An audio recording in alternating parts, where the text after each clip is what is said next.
I know you were involved in an incident a couple Fridays ago to Dollar General. Okay. What happened with the gun? Threw it. Threw it. Where'd you throw it? In the trash can. It was a crime that shook a small town, a place where everyone knew each other and star athletes stood out on and off the court. The evidence seemed undeniable. Witnesses identified the same suspect. He even admitted to being the gunman. What happened with the gun? Threw it. Threw it. Where'd you throw it? Yet, to this day, he hasn't served a single day behind bars. This is Waukegan, Illinois, a tight-knit community where neighbors are family and familiar faces are everywhere. A town known for its historic landmarks, lakefront views, and above all, its love of basketball. Bulldog games aren't just matchups. They're events that bring the entire community together. The quiet comfort of small-town living shattered on a cold February evening in 2022. At around 7:15 p.m., the Dollar General on Grand Avenue became the scene of sudden violence and fear. Behind the counter was 19-year-old store clerk Elvis Rama, a hardworking, unassuming young man who suddenly found himself staring down the barrel of a gun. It began with something ordinary, confronting a suspected shoplifter and asking him to leave. But things quickly spiraled. The man stormed out, only to return moments later armed with a gun. As Rama tried desperately to close the front door, the suspect opened fire. A single bullet tore through the glass, striking Rama in the skull just above his right eye. Masked and hidden by the chaos, the gunman vanished into the night, leaving terror, confusion, and a city on edge. A manhunt began immediately. Waukegan police canvassed the streets, collected evidence, and released surveillance photos of the shooter. The community rallied, flooding police with tips, and many pointed to the same name. The investigation zeroed in on a towering 6 feet 3 inches, 155 pounds freshman basketball player, 15-year-old Martel Williams of Waukegan High School. Officers wasted no time. They swept into the school, pushing through crowded hallways filled with teenagers, determined to find their suspect. When they reached him, Williams offered no resistance. In stunned silence, his classmates and teachers watched as handcuffs closed around his wrists, and he was led away. Then came the revelation that stunned the community even more. Police announced that Martel Williams had confessed to the shooting. I know you were involved in an incident a couple Fridays ago to Dollar General. I know a lot about that incident. Okay, I've watched the video. And yet, Martel Williams walks free today, while Elvis Rama lost vision in his right eye. How could that happen when Williams himself confessed to pulling the trigger? But here's the kicker. On that cold February night, Martel Williams was never at the Dollar General. He was nearly 20 miles away in Lincolnshire, doing exactly what he was known for, playing basketball. The alibi wasn't flimsy or uncertain. It was airtight. Digital timestamps, game logs, and photographs placed him on the court at Stevenson High School at the exact time the shot was fired. And yet, somehow, a 15-year-old student athlete was led to confess to a crime he didn't commit. A false confession that nearly destroyed his life before it had even begun. Following his arrest, 15-year-old Martel Williams was held in police custody for nearly 2 days. During that time, he endured grueling rounds of questioning, the kind of intense pressure even adults struggle to withstand. Investigators, as seen in the footage, appeared to use psychological tactics and manipulative techniques to break down his resolve. And through all of it, Martel was alone. No lawyer, no parent, just a scared teenager isolated in a cold, windowless interrogation room. Over the course of 48 exhausting hours, fear overtook reason. In that vulnerable state, Martel gave the detectives what they were pushing for, a confession. But it was a confession to a crime he could not have committed. Go ahead and say what you wanted to say about the situation. Tactic 1. Detective Sean Aim, the lead investigator, dismissed Martel's Miranda rights, leaving the 15-year-old unprotected and vulnerable to confessing. The detective informed Martel of his Miranda rights, but then implied that speaking freely would help him. Just know that going forward, I think your words are going to be extremely valuable in this situation. I don't think, um, I don't think you have anything to necessarily fear in terms of talking to us. But again, just know you can look. I don't feel comfortable talking about this. That's I'm not gonna say you're lying.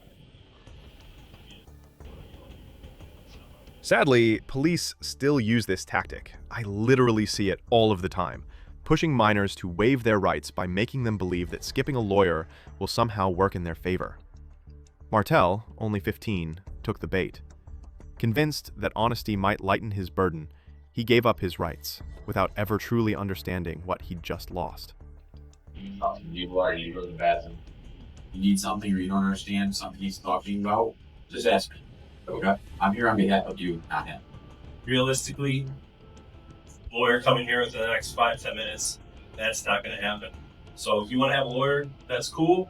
But again, this conversation is going to end right now. Okay. No, I have to ask you, do you want to have a lawyer? No. You want to talk to me? The second tactic was dangling false hope. Detective Ains suggested the shooting might have been self-defense, or even an accident. He told stories of others who had walked free in similar situations.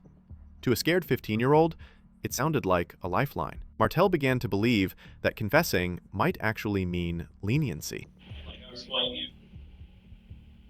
you reacting to maybe someone committing a crime or an offense against you versus you going out and being the aggressor and seriously harming somebody, two totally different scenarios. People walk out of this building after shooting people because they explain the context of the situation. They explain it was a self-defense scenario, and look, I felt my life was in danger.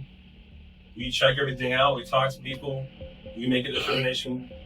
That's exactly what it looks like. This guy had to shoot this other guy because he felt he had to. You know, he felt like he was in fear of death or great bodily harm, and he had no choice. You know what I mean? And I've driven people home that have shot people. They never spent a day in jail, but that all has to rest on that person being forthcoming with me, telling me the truth, is what I'm saying. Detectives played on Martel's fear and his desperate wish to go home. They implied that if he admitted to the shooting, framed as an accident or self-defense, he could walk free. For a terrified 15-year-old, confessing felt like the only way out. So, I know you didn't go into that store with the intention of shooting. I know. But things happen, okay? Things can unfold quickly. Maybe this guy posed a threat to you. Like I said, I watched the video and he put hands on you. I saw that. He's significantly bigger than you. He could probably hurt you.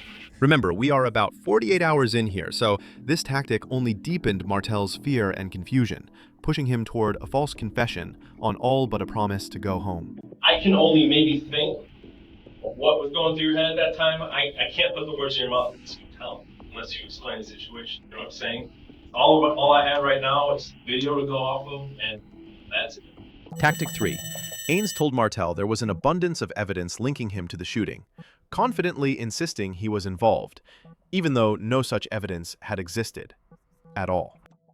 Like I said initially, I'm not here to debate whether you were there or not. It's like, I know you were there. I can tell you, you wouldn't be here talking to me right now if you had an abundance of information that, you know, you were there and you were involved in this, okay? So that's not a question in my mind. So I'm not here to even discuss that part. Officers often imply guilt is already a done deal, making resistance feel pointless. Convinced the evidence was stacked against him, Martel would have felt cornered and pushed toward confessing despite his innocence. Trying to give you little facts about the situation and maybe you can remember exactly what happened. And lastly, Tactic 4, feeding facts. Do you remember what happened to the clothes you were wearing that night? Are they just at home? Okay. You were wearing a hoodie? Okay. I know that. Detective Ames fed Martel details about the crime scene and the victim, presenting them as if they were facts he already knew. planting information to make his confession sound believable. There's a Hispanic dude, he's like maybe 5'10", 6 foot, he's wearing a hoodie. He kind of put you, it looks to me like he put you out of the store. Not physically, but when you got to the door, he closed the doors, and there was some kind of like altercation words, and like he ends up doing something. In the end, Martel started echoing and even adding to the details detectives had fed him, details he hadn't known or mentioned before. Under relentless pressure and desperate to make it stop, he aligned his story with theirs, unknowingly tightening the noose of a false confession around himself. I saw the video. I saw there was multiple people in there shopping. I saw you did not steal anything, you know what I'm saying? So that raised one question to me right away, like, why is this guy targeting this little kid? You know what I mean? Is that what's going through your head at the time? I mean, explain like what you were thinking, or what how this guy told you to get up. I was thinking like, what I do, like, did I do something like, I don't know, like, am I being mistaken for the person or something like that. You want to explain exactly what happened there? Yeah, I walked in, like you said, I was walking in and he just closed the door. And then, yeah, I was asking him, like, why I could get in the store and meet. Like, I got my temper, it's like, I didn't have it. Yeah. So, you know, If someone's told me to get out of their store for no reason, I'd be upset too, you know what I'm saying? What happened to the gun? Is it in your bedroom? Because there's going to be an officer going over to your house in a few minutes to talk to your mom. If he's there, we need to know. Okay. It's not that shit. Where's it at? It's not through it. Through it? Where'd you throw it? In the trash can. Then where'd you go after that? Straight home. Did you make any stops in between? That's it. So this is Grand Avenue? Where's your garbage? So it's around this area. So, here? Yeah. So you're not sure exactly where it was located? It was like located in the alley, or was it, what is it, like a dumpster? Yeah. It was a dumpster. Okay. Aggressive tactics meant to break a frightened teenager cast a long shadow over this entire interrogation. In a lawsuit, Martel Williams' family alleged that detectives violated ethical standards and used psychological pressure, exploiting his fear and inexperience. His resulting false confession shows just how devastating these methods can be, especially for minors who can't navigate such manipulation. What's even more wild, and adding to the controversy, the suspect description that the police released looked nothing like Martel, highlighting a glaring mismatch that raises even more questions about how he became their target. Police initially described the suspect as a black male in his late teens or early 20s, medium build, around 5 feet 6 inches or 5 feet 7 inches. But Martel Williams was 6 feet 3 inches and barely 155 pounds. A far cry from the description. That description, however, fit another man far more closely. 20-year-old Caleb S. Brown of Lake Villa, who was later arrested and charged with aggravated battery with a deadly weapon in this case. Thankfully, store clerk Elvis Rama survived the shooting and, after a long fight, was eventually released from the hospital. Though Martel Williams' record was eventually expunged, and both the mayor and police chief issued public apologies, the damage was already done. Martel says the ordeal left him with deep, lasting scars.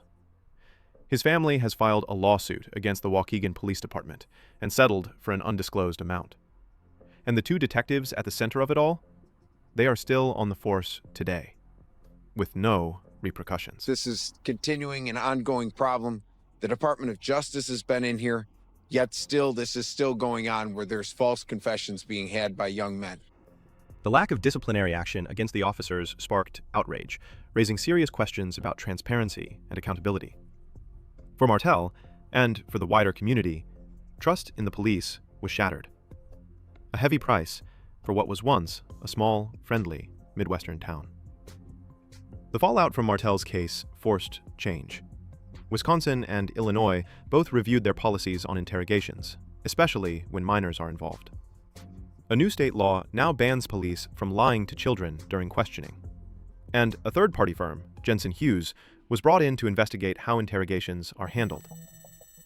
Yet, despite the false confession and wrongful arrest, The two detectives who interrogated Martel Williams remain on the force. And while Martel was coerced into admitting to a crime he didn't commit, if we go back to the very beginning of that interrogation video, the story tells itself. You remember me? I spoke with you back, When I got it last time. When I got arrested the last time.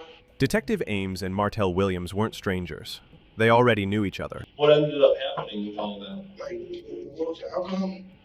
Like, what they charged me was what sentencing me. What they said. Whatever happened in Martel's past, it gave police no legal or moral right to coerce a false confession. But the world is a dirty place, and the fight against corruption never ends.